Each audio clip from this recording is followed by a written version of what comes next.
ওরা তো আরেকটা নিয়ে আসলো। এই যে দেখেন, এই মরিচ গাছটা দেখানোর জন্য। ছাদে যাবার আগে একটি কথা বলে দিই, যেহেতু আমার ঠান্ডা লাগছে তার জন্য আমার ভয়েস একটু ভাঙা ভাঙা হতে পারে। আসসালামু আলাইকুম এভরিওয়ান, কেমন আছেন সবাই? ঈদের রাশ কি কেটে গেল নাকি সবার? কিন্তু আমার এখনো যায় নাই, যেহেতু আমি বাবার বাড়িতে আছি। আম্মু কেমন ফিল হচ্ছে নানার বাড়িতে এসে? ভালো ফিল হচ্ছে। তো কেমন আছেন সবাই? আমাকে কি ভুলে গেলেন? প্রায় অনেক দিন যাবত আমি ভিডিও দেই না।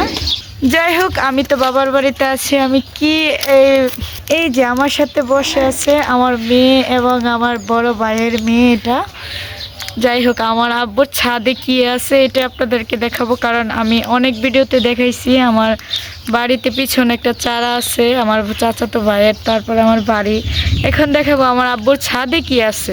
তো ভিডিওটি না টেনে অবশ্যই দেখতে থাকুন, আমার পাশে থাকুন। আমি লাল টুকটুকে গোলাপ দিয়ে শুরু করলাম, কারণ এটা হলো আমার বাবির শখের একটা গাছ। এই গাছটা কিন্তু অনেকগুলা গোলাপ ফুটছিল, কিন্তু দুর্ভাগ্যবশত যেহেতু বৃষ্টি আসছিল, গোলাপ ফুটছিল যেহেতু বৃষ্টি আসছিল, তার জন্য যে সব গোলাপ পড়ে গেছে অনেকগুলা।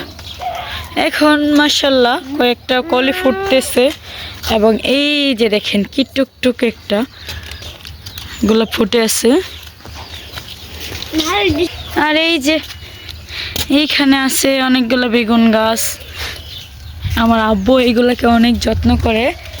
এটাকে কি গাছ বলেন আপনারা? আমরা তো রসং গজের গাছ বলি। মানে এটা কি একটা খজের পাতা আর কি, ধনিয়া পাতার মতোই। এই যে মাশাআল্লাহ, এই যে মরিচ গাছ। আমার শ্বশুর বাড়িতে আমরা মরিচ গাছ করতে পারি না, কারণ আমাদের শ্বশুর বাড়িতে মরিচ গাছ হয় না। আমার চাচির ছাদে দেখায় আরেকটা মরিচ গাছ। মাশাআল্লাহ, সবাই মাশাআল্লাহ বলতে বলবেন না। মাশাআল্লাহ অনেকগুলো মরিচ আসছে। ক্যামেরাতে কেমন দেখা যাচ্ছে যেটা আমি জানি না। মাশাআল্লাহ, এই যে ওরা তো আরেকটা নিয়ে আসলো। এই যে দেখেন, এই মরিচ গাছটা দেখানোর জন্য। আসলে তো অনেক সুন্দর, তাই না? অনেকটা সুন্দর, আরে অনেক সুন্দর। আর ওই দিকে আছে এই যে অ্যালোভেরা গাছ, অ্যালোভেরা গাছ। আর এইটি হলো লাকড়ি আর কি, লাকড়ি রাখছে আমার আব্বু। যেহেতু নিচে বাচ্চা আছে তার জন্য এইগুলা তো হাত কেটে যায়, তার জন্য এখানে রেখে দিছে। তো এখানে আর কিছুই নাই, এই লাকড়িগুলা। আর এই যে বেগুন গাছ, গোলাপ গাছ, অ্যালোভেরা গাছ।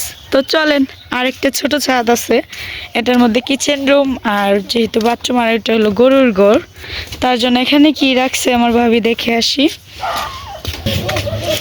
এইখানেও একটা মরিচ গাছ আছে, এখানে একটা করলা গাছ ছিল, এটাকে কেটে মরে গেছে। আর এই যে এখানে একটা রক্ত জবা, একটা জবা ফুল গাছ ছিল। এখানেও আছে অ্যালোভেরা গাছ। এটাকে কি গাছ, কি ফুল গাছ বলে, সাদা সাদা ফুল, আমি নামটা জানি না। আর এটা হলো মেহেদি গাছ। এটা আমার শ্বশুর বাড়ির নার্সারি, এখান থেকে আমার বাবি কিনে আনছিল। এই তো একটা। আর এটা কি রক্ত জবা না? জি, ওটা সাদা জবাটা আমি বল কইছি। এই যে আরেকটা গাছ। এইগুলো আমাদের শ্বশুর বাড়ি, এখানেই নার্সারি আছে, বাট আমরা এত অলস প্রকৃতি, আমাদের ছাদে করি না। ইনশাল্লাহ এবার যে করব। আর এখানে যে পুঁইশাক গাছ লাগিয়ে রাখছে, এটা আসছিল মনে হয় পুদিনা পাতা। এই যে পুদিনা পাতা। আর দেখেন আমার মেয়েটা কত দুষ্ট, চলে যাচ্ছে অন্য আরেকটা ছাদে। এই পরে যাবো তো, চলো। এই যে এই ছাদে আর কিছু নাই। যাই হোক, এই যে পেয়ারা গাছগুলা, অনেকগুলো পেয়ারা গাছে আছে আমাদের, দুইটা আমার চাচিদের অনেকগুলো আছে। আর একটা ওই আমড়া গাছ।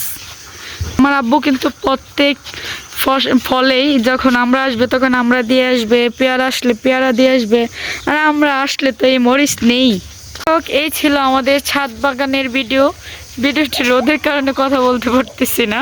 যে চলে আসলাম একটা সেওয়ার মধ্যে। কেমন হয়েছে আমাদের ছাদ বাগানের ভিডিও অবশ্যই কমেন্টে জানাবেন। আর যদি ভিডিওটি ভালো লাগে আমাদের চ্যানেলটি সাবস্ক্রাইব করে আমার পাশে থাকবেন। সবাই ভালো থাকবেন, সুস্থ থাকবেন। আল্লাহ হাফেজ।